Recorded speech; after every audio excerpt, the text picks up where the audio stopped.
મિત્રો આ એક વિડીયો છે જે તમે જુઓ છો એ કાગડાને અને પેલા ઉંદરને આ દાદા ખવડાવે છે. બ્રેડ છે, બિસ્કિટ છે, ગોઠિયા છે, દૂધ લાયા છે.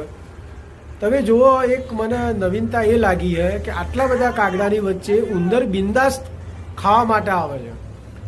તો દોસ્તો વિચાર કરો, કાગડાને જો પૂરતું પોષણ મળતું હોય તો એ ઉંદર સામું પણ નહીં જોતો, કારણ કે ઉંદરને જો કાગડો જુઓ ને તો એ મૂકે નહીં, એ ફાડી ખાય. તો એ જ રીતે જો મનુષ્યને પૂરતું આહાર ભોજન મળતું હોય ને તો મોસાર શું કા કરવું પડે આપણે.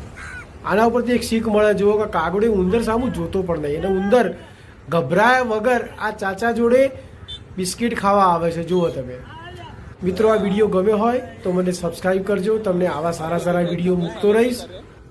મિત્રો આ એક વિડીયો છે જે તમે જુઓ છો એ કાગડાને અને પેલા ઉંદરને આ દાદા ખવડાવે છે. બ્રેડ છે, બિસ્કિટ છે, ગોઠિયા છે, દૂધ લાયા છે. તમે જુઓ, એક મને નવીનતા એ લાગી છે કે આટલા બધા કાગડાની વચ્ચે ઉંદર બિંદાસ્ત ખાવા માટે આવે છે. તો દોસ્તો વિચાર કરો, કાગડાને જો પૂરતું પોષણ મળતું હોય તો એ ઉંદર સામું પણ નહીં જોતો, કારણ કે ઉંદરને જો કાગડો જુઓ ને તો એ મૂકે નહીં, એ ફાડી ખાય. તો એ જ રીતે જો મનુષ્યને પૂરતું આહાર ભોજન મળતું હોય ને તો મોસાર શું કા કરવું પડે આપણે. આના ઉપરથી એક શીખ મળે. જુઓ કે કાગડો ઉંદર સામું જોતો પણ નહીં, અને ઉંદર ગભરાયા વગર આ ચાચા જોડે બિસ્કિટ ખાવા આવે છે. જુઓ તમે મિત્રો, આ વિડીયો ગમ્યો હોય તો મને સબસ્ક્રાઈબ કરજો. તમને આવા સારા સારા વિડીયો મૂકતો રહીશ.